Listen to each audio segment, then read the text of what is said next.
What is going on, guys, and welcome back to another episode right here on PickSwap Media. My name is Sean Barnard, as always, and here to dive into another prospect today. This one, a bit of another mystery in this year's class.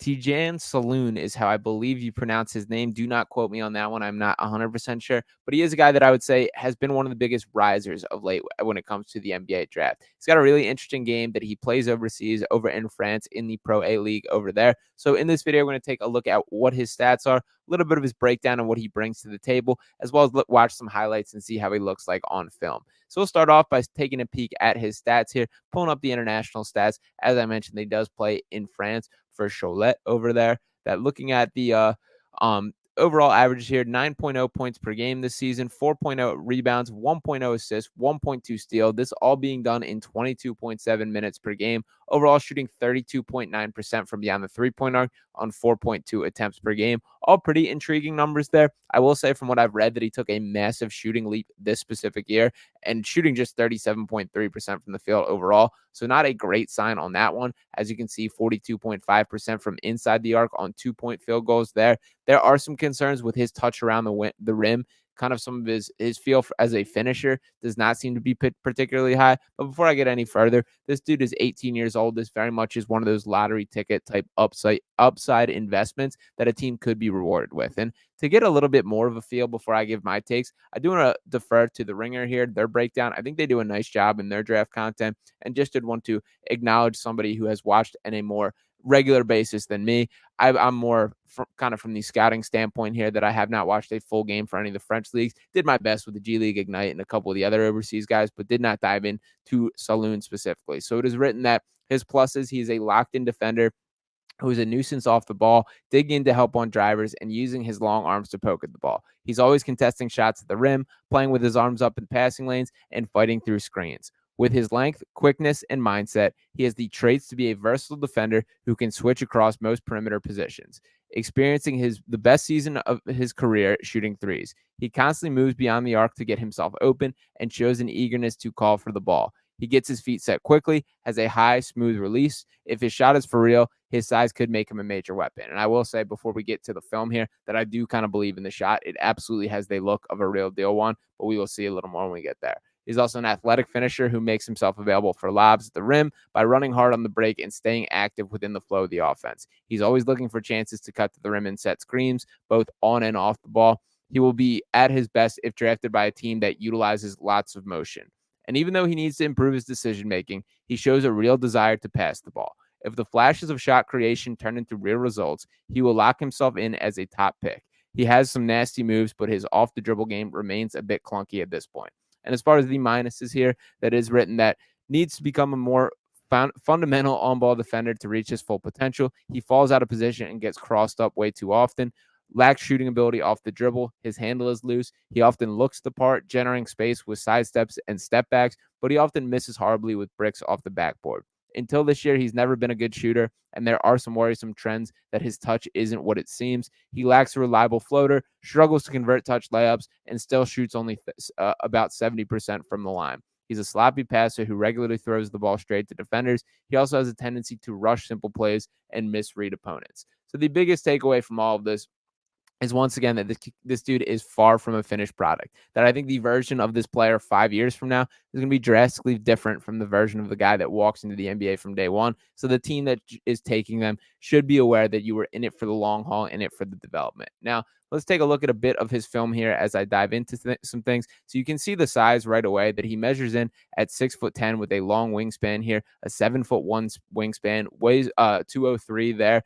Again, just under 19 years old, 18 years and 8 months. And there's a bit of look at the shooting form here, that he does have a highlight reel potential on him. Look at the little sidestep that he gets to here, get into his dribble spot, looking like he's going to take a guy, sidestep, and knocks it down. A little bit of a Dame Lillard type sidestep right there. He's not afraid. You can tell that from all these. That one of my compliments for Matas Buzelis, who's one of my favorite players in this draft class, is he's got a little bit of that swagger to it, got a little bit of that feel for the moment. I sense some of the same with this dude here. But then there are moments like this. He obviously knocks down the shot. And to speak on the shot as a whole, the release point is something I really want to harp on. With him being 6'10", shots like this are just always going to be there for the taking. And this shot specifically I'm talking about, you can see it swung to the corner. Look at that. Catch, high release, butter. And what I particularly love, let me back up on this play here.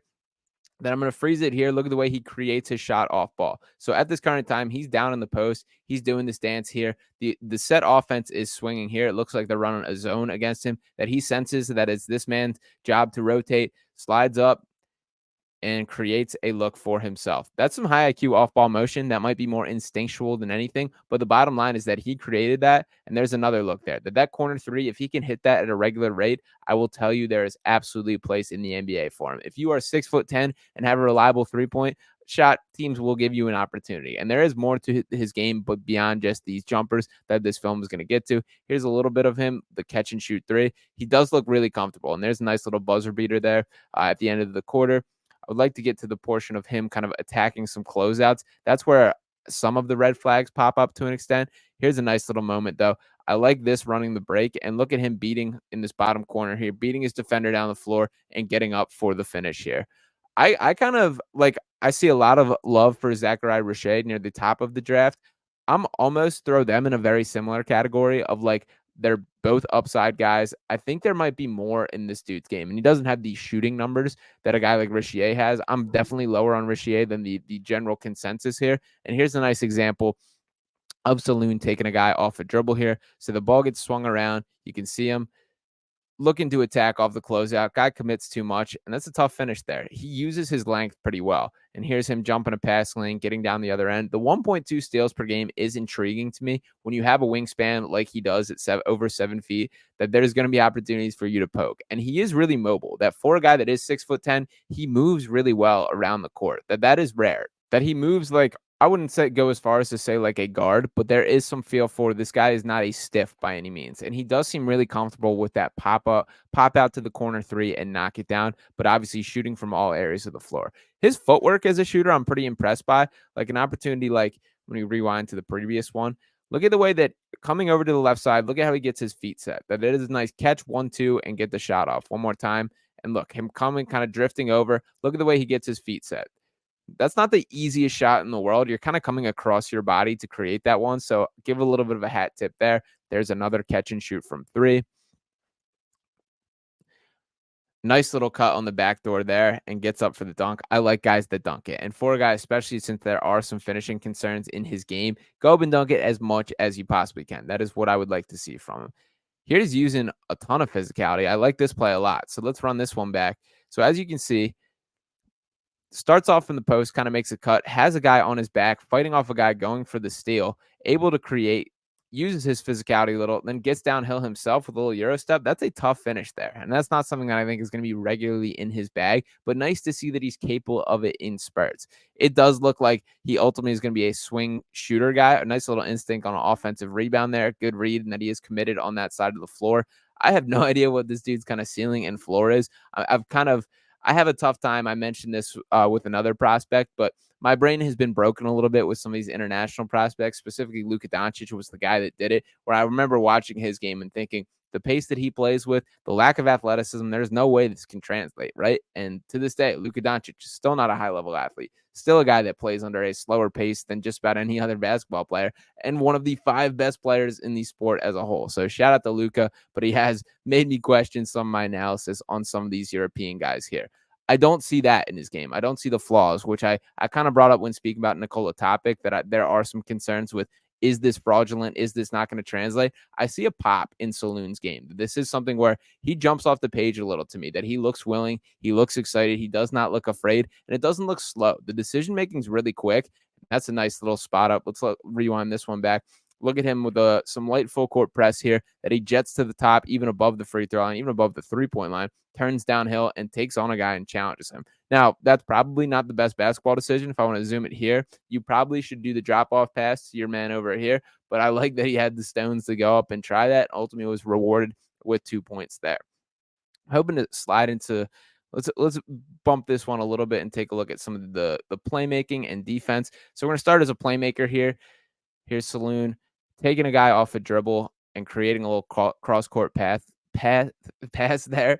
I like that. He definitely seems to have a little eye for the flashiness, but some good connective passing as well. Just swinging around the perimeter, those important decisions to make. That every pass has a risk of being a turnover, so be smart. You don't got to take these overly risks every single time. I do think he is capable of connecting.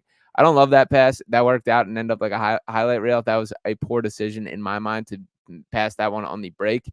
Um, None of these passes are like offensive initiator passes. That I don't see a world where he's a guy who's running an offense in a half court or in a fast break setting, but he is a guy that can be a connective passer, be one of those wings that contribute to swinging around the offense, those types of things. That is something that's really intriguing, and especially for a dude that is 18, that does not happen. That's typically one of the traits that occurs later in a guy's basketball career, because for a lot of these guys upbringing, that you are expected to be the guy, the score first guy for the entirety of your life. That is a little different when you're playing with grown men, like is the case over here.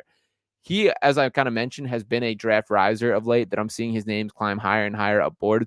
It would not surprise me if he ends up nearing out, even in the early part of the first round, that I could see him being a 14th, 13th pick, somewhere in that range, when for most of the pre-draft process or most of the year, I did not see his name really popping like that. I know he exceeded expectations in this season at France, which, to be perfectly honest, can be a good or bad thing. That can be that this guy took a leap as a player, or this could be that this is an outlier shooting performance, that the version of himself is not quite what it is. And once again, to reference his stats specifically here, that he shot 32.9% from three, which is still far from sniper numbers. That's okay, that's passable, but that's something that still needs to continue improving as you get to the NBA. And 37.3% from the field overall. So you can see with a lot of this, and I do want to jump to the defense now, as we're seeing a little bit of what the passing looks like. Let's take a look at the defense before I get into kind of the role fit that I see from him. And here he is defensively. He's super active. Like, the feet are everywhere, almost a little too active in my mind. That this is a guy that, I don't want to say he's playing fake defense, but it looks like he's making sure it looks like he's trying on a possession by possession standpoint. But you know what? That needs to be the case. And this is probably a better example of a really good looking possession for him. Yeah, let me run this one back and give him some flowers here. Look at these screen navigation. So here he is on the bottom, chasing our guy, number 42, off ball. Still beats over and gets a block on that one. That's some special stuff on the perimeter. If he brings that on a possession by possession basis, I'll be a little more thrilled with it. A nice little backdoor block here. That wingspan's legit. That wingspan will take him places if he has any sort of read with it, and it's looking like that is the case. That I do think that the outlook for him as a professional basketball player is likely in that stretch four kind of role. I don't know if I ever see him beefing up enough to be a guy that is a center or a big man, maybe in some small ball five kind of opportunities. That's becoming trendier and trendier in the NBA, where guys like to run and gun, play a little smaller, and just have shooters all over the floor. So maybe there is some positional versatility there. I lean more towards he's kind of the power forward, small forward archetype rather than the power forward center archetype. But the bottom line is, this is a guy that will defend at his position, will put the ball on his floor, and will shoot it when he gets the opportunity. What those efficiency numbers are still to be determined, but this ability to move on the perimeter is really intriguing and only reinforces why I think he's more in that 4-3 mold rather than the 4-5 mold. So overall, I'm a fan of Tidjane Salaun's game. He is a guy that I'm very intrigued to see where he goes. I haven't fully decided on where I will have him on my prospect board, but I do think that this is something that I'm going to have a little bit higher than the perception of him, that he is a lottery ticket guy. I do think that if you're a team not in win now mode, that you're looking for a long-term piece, he's got a little bit of that Bilal Coulibaly in him, the just defense, wingspan everywhere. That I think if you have him, you take your time bringing him along, let him sit on your bench for a couple seasons, probably 2 to 3, before you're looking at a guy that can contribute at the NBA level more so than just a couple spurt minutes here or there. But that could be worth it in the long run. That stylistically, the archetype of player that he is, they do not grow on trees, so it's worth sticking with the growing pains as long as that may take for him. But let me know what you guys think in his game as well. Drop your comments on your kind of player comps for him. I struggled.